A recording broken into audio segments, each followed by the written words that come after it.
आज की जो हॉरर स्टोरी आपको सुनाने वाला हूँ ये बहुत ही अजीब स्टोरी है। अगर आपको अकेले में डर लगता है, या आप अगर किराए के मकान में रहते हो, या आप ऐसे इंसान हो जो कभी किसी के घर में गए हो, बड़ा सा घर हो और वहां पर कोई आता जाता ना हो और आप अचानक वहां बैठे हो और आपको डर लग गया हो, तो ऐसी स्टोरी को छोड़कर चले जाना, क्योंकि आज की स्टोरी के जो मंजर है वो आपको वो सारी चीजें महसूस कराकर चले जाएंगे कि हो सकता हो कि आप अकेले किसी किराए के मकान में बैठे हो और आपको वो सारी चीजें आभास होने लगे। तो स्टोरी थोड़ी सी अलग है, क्योंकि कपल है वो किराए के मकान में प्रवेश करता है। एक कपल की क्या स्टोरी है, मैं आपको वहां पर लेकर चलता हूं। पहले दरअसल चंडीगढ़ है, चंडीगढ़ में ही एक लड़का होता है। ये लड़के का नाम विवेक होता है। विवेक दरअसल पहले से ही बहुत अच्छा लड़का था, संस्कारी लड़का था, आत्मविश्वासी लड़का था और कभी इन सारी चीजों पर बात नहीं करता था, भूत प्रेत आत्मा। हालांकि वो थोड़ा भगवान पर भी भरोसा कम करता था, क्योंकि उसका मानना था कि कर्म है तो सब कुछ है। जो भी दुनिया में आगे चलना है कर्मों से मिलेगा, पैसे से मिलेगा, न धर्म से मिलेगा, न भूत प्रेत आत्माओं से मिलेगा। तो इस चीज का आदमी इस निडर भी था, क्योंकि जिसके अंदर न भगवान का भय हो, न भूत प्रेत आत्माओं का संचय भय, कुछ उसका क्या बाल बाका कर सकता कोई। समय बीतता है, अपने घर में रहता है, आसपास के लोगों के बीच में एक अच्छा सामाजिक स्तर बना के रखता है। एक समय के बाद इसकी शादी भी हो जाती है। शादी होने की वजह भी यह थी कि इसकी अच्छी एक गवर्नमेंट जॉब लगी हुई थी। तो चलिए आपको जो कपल है उसकी बैक स्टोरी पर लेकर जाता हूँ कि शुरुआत कहाँ पर हुई थी और मंजर कहाँ तक घटेगा। दरअसल ये जो कपल है, इस कपल के पहले जब इनकी शादी नहीं हुई थी, लड़के का नाम विवेक है। ये जो विवेक है ना, ये एक आत्मविश्वासी लड़का है। इसको ना तो किसी से डर लगता है, ना कोई भय है इसके अंदर, और ना ही किसी चीजों पर विश्वास करता है। ना तो ये भूत प्रेत आत्माओं को मानता है, ना ही ये भगवान पे कोई खास भरोसा करता है। लेकिन इनका जो नास्तिकपना है ये इनके परिवार के अंदर से नहीं आया, क्योंकि परिवार तो इनका जो है भगवान के प्रति प्रेम रखता है। लेकिन इसके साथ कई सारे ऐसे हादसे हो जाते थे जब ये भगवान के प्रति अपना मोह दिखाता और इस चीज की बात करता है कि भगवान मुझे ये चीज मिल जाए, तो भगवान उसकी वो सारी चीजें कभी नहीं पूरी करते। और ये चीज इसके अंदर ये रहा कि शायद भगवान नहीं होते, और जब भगवान नहीं होते तो भूत प्रेत आत्माएं भी नहीं होते। कई बार लोग बातों बातों में या कहानियों के रूप में इसको जब भी इस चीज का जिक्र करते हैं कि भूत प्रेत आत्माएं भी आज भी इस ब्रह्मांड में विचरण करते हैं, तो उन बातों को हंसी मजाक में टाल देता था। आत्मविश्वासी लीडर और एक ऐसा लड़का जो समाज के अंदर अपनी प्रतिष्ठा बनाकर चलता था, इसने एक जॉब पाली थी जो कि वहीं पर थोड़ी ही दूर पर, मतलब कि जैसे चंडीगढ़ है, चंडीगढ़ से कम 22 किलोमीटर की दूरी पर थी। अच्छा, 22 किलोमीटर की दूरी पर से रोज आना जाना थोड़ा सा दूर लग रहा था। तो उसने सोचा ऐसा करते हैं कि वहीं पर एक कोई घर और मिल जाए। मम्मी पापा ने भी इनकी यही राय दी, कोई घर और मिल जाए, वहां पर ये किराए पर रोज गाड़ी से आते हो इतनी दूर तक, कोई हादसा वादसा हो जाए, एक्सीडेंट हो जाए, इससे अच्छा है कि तुम वहां पर कोई किराए वराए पे जगह देख लो और आराम से वहीं पर रुको, वहीं पर से जॉब करो, सही से उठो, सही से जाओ। तरीका भी सही था, अपने जीवन में अगर देखा जाए तो तरीका भी सही था, और विवेक को सही भी लगा। कुछ दिन बीतते हैं, जॉब लग गई थी, पैसा वैसा भी आने लगा था, अच्छी खासी जॉब लगी थी, बढ़िया पैसा आ रहा था। तो इनकी शादी की भी बात होने लगी कि चलो इनकी शादी करा दो। तो सुरेखा नाम की लड़की थी, दिखाया गया कि लड़की है फलाने की, बड़ी सुशील सज्जन लड़की है, बड़ा प्रेम व्यवहार से बात करती है, परिवार के प्रति ममता रखती है और लोगों के बीच में रहती है, तो थोड़ा जो सामाजिक भी है। ये बात विवेक और विवेक के घर वालों को सबको बड़ी अच्छी लगती है। रिश्ता तय होता है, सुरेखा की शादी हो जाती है। सुरेखा विवेक साथ में तो रहते, लेकिन क्योंकि विवेक की जॉब लग चुकी है और उसको इतनी दूर रहना पड़ता, ऑलरेडी वो किराए के मकान में रहता था पहले वहां पर, तो इसने सोचा कि अब क्या करें, वाइफ के साथ तो आ नहीं पाते, तो इसको भी वहीं पर ले लेते हैं। खाना वाना कौन बनाएगा, कोई तो हो जो ऐसा साथ संगिनी लेकर आया हूं, तो दूर क्यों रखूं, अपने साथ रखता हूं। अच्छा, किस्मत भी अजीब सी चीज है। इतने दिन की इनकी शादी वादी का हो गया ना, तो जिस कंपनी से इनको ऑफर मिला था उस कंपनी ने कम से कम 10-15 दिन की इनको छुट्टी दी नहीं और उनको जॉब से हटा दिया। अब बड़ी अजीब सी बात है, अब क्या करें, शादी हो चुकी है, जॉब हाथ में नहीं है, पैसे की तंगी तो वैसे भी, क्योंकि शादी में तो अच्छा खासा खर्चा हो जाता है, आपकी सेविंग सारी चली जाती है। तो इसके बाद इन्होंने क्या सोचा कि कोई और भी कंपनी शायद मुझे ऑफर कर दे। तो इनको ऑफर होता है दरअसल दिल्ली से कि दिल्ली में चले आओ, वहां पर एक जॉब मिल रही है, हालांकि अच्छे पैकेज दे रही है, बस कंडीशन इतनी सी है कि तुमको कई बार उनको अगर नाइट में जाना पड़ जाए तो रात में वहां पर जाना पड़ सकता है। तो उसने बोला कि अब वहां अगर दिल्ली है और इधर चंडीगढ़ है, तो चंडीगढ़ इधर है, तो वहां से कौन आ पाएगा, तो यहाँ पर भी लगता है किराए पर तो लेना पड़ेगा।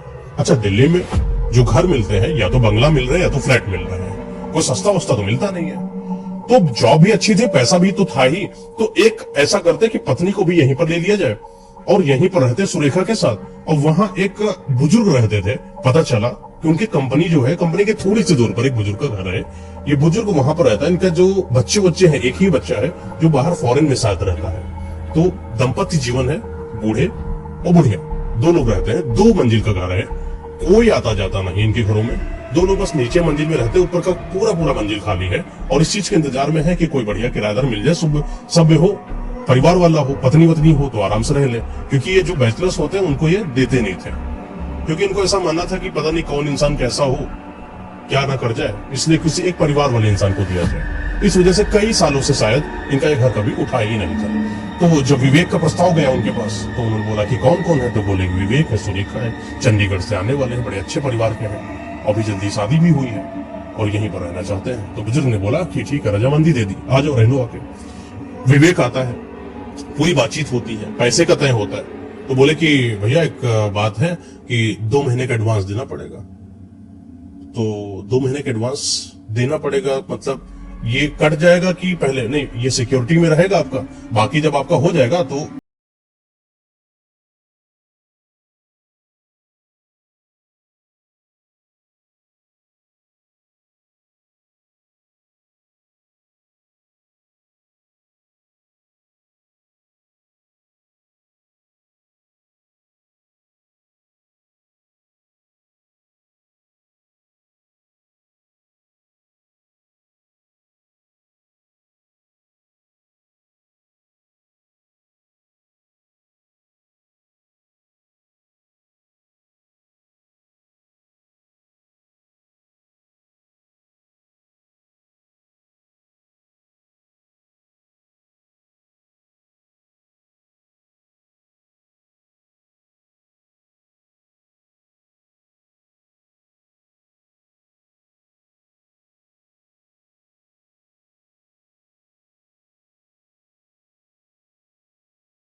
और मृत्यु हो गई है। उनके 2 बेटे थे, मतलब बच्चे थे, एक लड़की थी और एक लड़का था।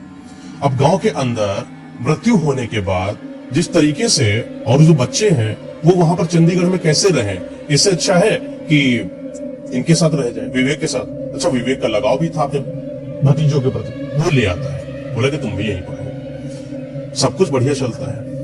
वो अपना जॉब जाता है, ये अपना खाना वाना बनाती है, दोनों बच्चे इनके साथ वहां पर रहते हैं। इस तरीके से जीवन यापन ये जीवन संगिनी के साथ बेहतरीन तरीके से निभा रहे थे। लेकिन ये जो इतना खुशहाली वाला जो मंजर था, बीच में इतना दुख आया, ये शायद बड़ा दुख देकर जाने वाला था, कुछ तो अजीब होने वाला था इनके साथ। विवेक एक दिन की बात है, जॉब में था, वही 10 या 11 बजे के बाद एक कॉल आता है सुरेखा का कि सुनो मुझे कुछ बात करनी है। बोला क्या? बोला कि मुझे बहुत दिनों से कुछ बात कहनी थी। तो सुरेखा, तुम जब मैं घर आता हूं तब तुम नहीं बोल पाती कभी, अब मैं जॉब में हूं, तुम्हें अभी सारी बातें करनी, घर आता हूं बात करता हूं ना तुमसे। सुरेखा बोलते नहीं मुझे अर्जेंट बात करनी है। तो बोलता है भी हाँ बताओ, अच्छा क्या बात है? तुम्हें नहीं लगता है कि इस घर को लेकर हम लोगों ने कोई बड़ी गलती कर दी हो जैसे? बोला क्या बात करती है, घर लेकर गलती? अच्छा खासा तो रह रहे हैं, और अच्छा खासा रहते 5-6 महीने तो हो ही चुका ना, अभी अब तक कोई दिक्कत नहीं हुई। बोला कि दिक्कत क्या जब तक प्रकट ना हो जाए तब तक वो दिक्कत नहीं होती, अगर उसको छुपा लिया जाए। सुरेखा से बोला कि ये तुम एक तो लड़की हो, ऊपर से तुम्हें जॉब में, सुबह सुबह पहेलियां घुमा रही हो, सीधा बात करो कि करना क्या है, बात क्या सर? सुरेखा कहती है कि जब से मैं यहाँ पर आई हूँ मेरे साथ कुछ ना कुछ अजीब सा होता है, और लेकिन मैंने कभी आपसे ये बात कही नहीं, क्योंकि मुझे इतना कभी लगा नहीं कि मुझे इस चीज की जरूरत है आपसे कहने को। लेकिन आज मेरे साथ कुछ ऐसा हुआ कि जब मैं सर बैठी हुई थी और जो सोनू और चुन्नी थे ये अभी यहाँ पर घूम रहे थे, तो जैसे ये अंदर की तरफ आए मुझे ऐसा लगा कि कोई इनके साथ में आया है। क्या बात कर रही थी? कोई आया है? कोई नीचे से इनका रिश्तेदार तो नहीं है मकान मालिक का, ये तो पूछ लेती।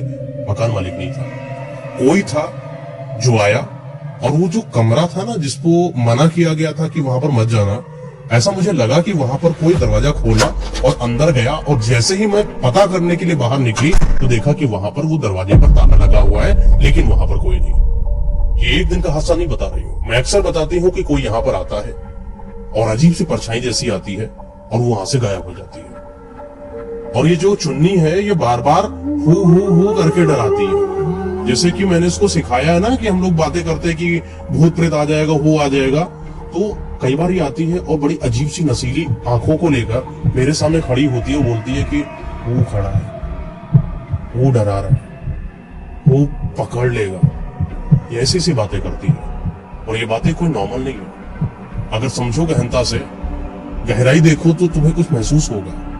सुरेखा बोलती जाती, विवेक इधर कान लगाए, बोला ठीक है ओके, रात में आता बात करता हूं। उसको ये सब चीजें भरोसा ही नहीं है, क्या बात है फालतू की, क्या कह रही हो, यहाँ पर क्या हो सकता है, नीचे कह रही कोई दिक्कत तो जाओ नीचे, माता जी लोग हैं, वो मकान मालिक वाले, उनसे बात के बैठ कर लोग, थोड़ा अजीब बेचैनी लग रही हो तो बताओ, तो कल चले चंडीगढ़ चले, वहां रुके चल गए। बोला नहीं, वो बात नहीं है कि घर जाकर या घर की याद आ रही हो, लोगों के से नहीं मिल पा रहे हैं। अच्छा एक और चीज है, दिल्ली में रह रहे हैं, थोड़ी ही 5 किलोमीटर की दूरी पर इनके जो है मामा रहते हैं, किसके, लड़के के। अब जो मामा रहते हैं तो बोला कि एक काम करते हैं, रात को हो सकता है बहुत दिनों से हम लोग कहीं गए नहीं है, तो मामा जी का घर भी है थोड़ी दूर पर, तो चलो सबको चलते हैं, बच्चों को भी ले लेते हैं, थोड़ा गैदरिंग हो जाएगी, गेट टुगेदर हो जाएगा, अच्छा लगेगा। तो सुरेखा बोलती ठीक है जैसा आपको सही लगे, बाकी मेरे समझ में नहीं आ रहा, चाहो तो हम लोग चंडीगढ़ में रह सकते हैं। तो शाम का समय होता है और वो विवेक अपने घर आता है, सुरेखा वहां पर तैयार हो रही होती है।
हम दोनों लोग रहेंगे वहां पर, देखते हैं क्या होता है, कुछ नहीं होगा, और चलो मामा आज कल रात हम लोग रुकेंगे वहां पर। मामा बोलते भैया एक बात है, शेर का दूध तुम ही पिए हो, मैं तो नहीं पिया हूं, तुम रहो, मैं नहीं रहूंगा, मैं अपना घर में खुश हूं, क्या पता कुछ ऐसी चीज हो मुझे लग जाए, मैं तो कहता हूं कि तुम भी हट जाओ वहां से।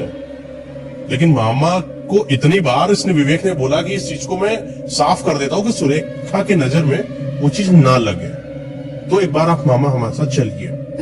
मामा के साथ अगली रात में ये दोनों लोग वहां पर रहने जाते हैं। अच्छा मामा जब वहां पर सो रहे होते हैं तो मामा को जैसे कि कोई खिड़की खटखटाने की आवाज आई, तो मामा उठे और विवेक से बोले कि बताओ कि खिड़की कौन खटखटा रहा है, यहाँ कौन रहता होगा। तो बोले कि खिड़की कौन, इस समय तो नहीं खटखटाता, मामा सो जाओ, कोई बात नहीं, ऐसे होता हवा वो चल रही होगी। बोला हवा इस समय तो हवा भी नहीं चल रही है, इतनी गर्मी का माहौल है, कुछ क्या बात कर रहे हो। खिड़की के पास जैसे उनके मामा ने कान लगाकर आवाज देखा, जैसे कि झम से पीछे मारे बहुत तेज कान फटने जैसी आवाज आई, एकदम से मामा तो सुनना चाहते थे कि बाहर है क्या। तो मामा बोले खिड़की को खोलो, तुरंत की तुरंत खोला तो पता चला वो 2 मंजिल की वो खिड़की है जिस खिड़की के जस्ट बाहर कुछ नहीं, सिर्फ मैदान है। उस मैदान के ऊपर कोई चढ़ के इतनी दूर खिड़की पर आकर खटखटा तो नहीं सकता है, इतना तो लॉजिक हर कोई लगा सकता है। लेकिन वो खटखटाहट, वो आवाज, ये आई तो आई कहां से थी? ये मामा के लिए भी क्वेश्चन मार्क थी और विवेक के लिए भी। लेकिन दोनों में से एक रिजल्ट, एक नतीजा पर पहुंचते हैं कि हो सकता हो कि कोई बिल्लियां भी आजकल कम नहीं है, दीवारों पर से चढ़ के चली जाती, हो सकता हो कि वो हो। लेकिन इस चीज में इतना था कि अपने मन को सिर्फ तसल्ली दे देना, और ये लोग वहां पर उस बात को खत्म करके सो जाते हैं।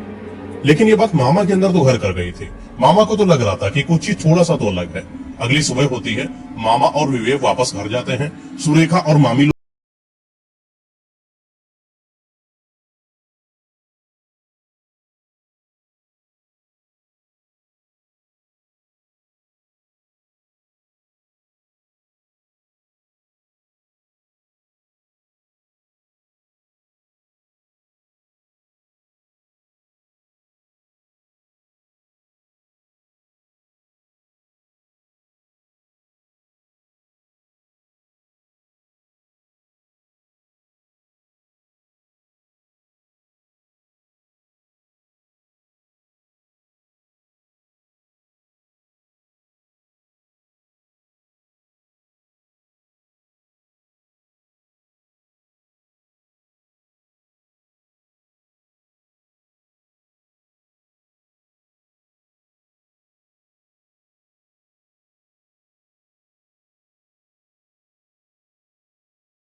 बाद में सुरेखा को देखता है, सुरेखा को उठाता है, लेकिन वो उठ नहीं पा रही, ना बोल पा रही है। तुरंत उसको हॉस्पिटलाइज कराता है तो पता चलता है कि उसको अभी बहुत बड़ा कोई सदमा लगा है, जिसकी वजह से वो बेहोश हो चुकी है, वो अब उठ नहीं पा रही है। तो विवेक आज रात में क्या करे? अब खाना, अब तो आज तो ऐसे रहना पड़ेगा।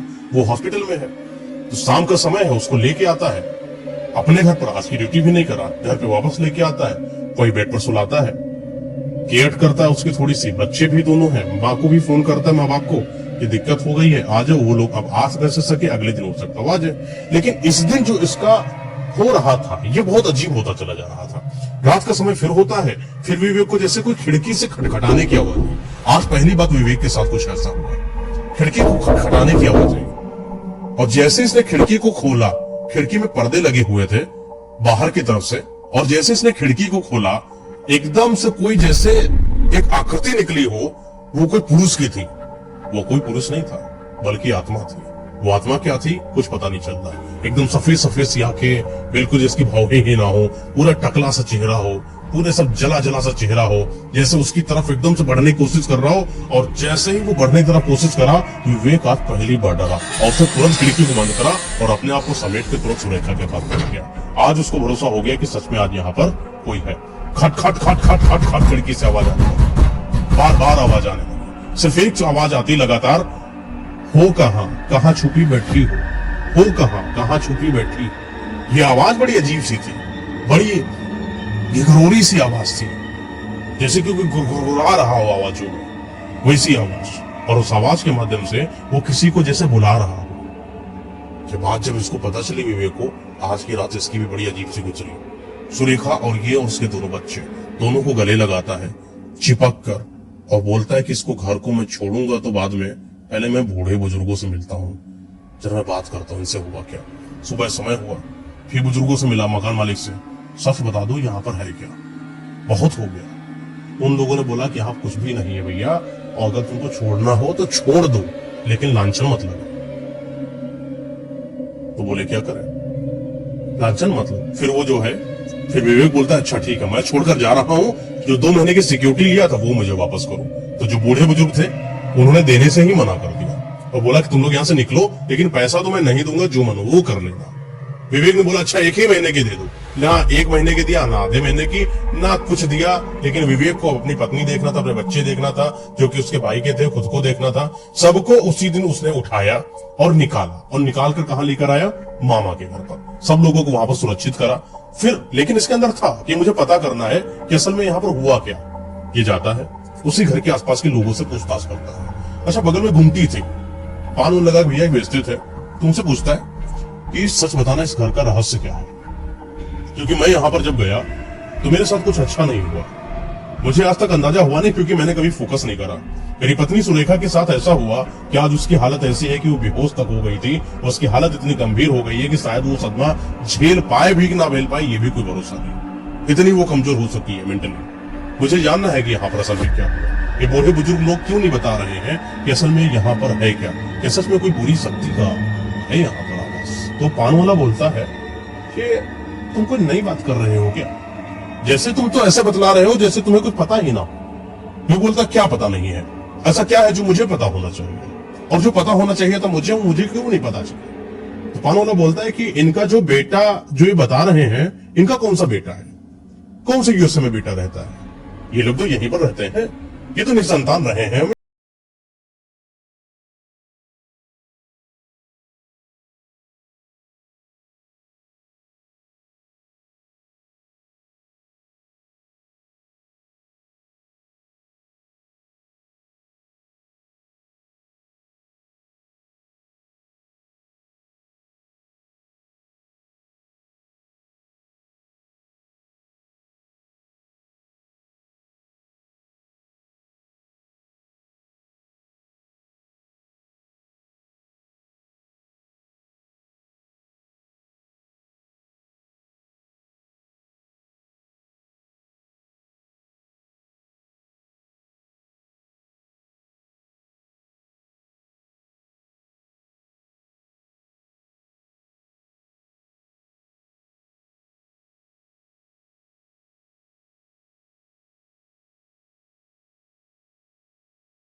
और ये देखकर बर्दाश्त नहीं कर पाए कि इनकी बेटी किसी और के साथ संभोग कर रही है।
कभी किसी की चिता पर नहीं देखने जाती, मुर्दा उर्दा शव वगैरह होता उनसे दूर रखा जाता, क्योंकि सदमा इनके इतना ज्यादा बस कर गया था कि अब अगर कोई भी ऐसी चीज देख ले जो डरावनी हो, इनकी हालत खराब हो जाती थी, ये मूर्छित हो जाती थी, बेहोश हो जाती थी। विवेक के ऊपर एक जिम्मेदारी और बढ़ गई, पत्नी की हिफाजत।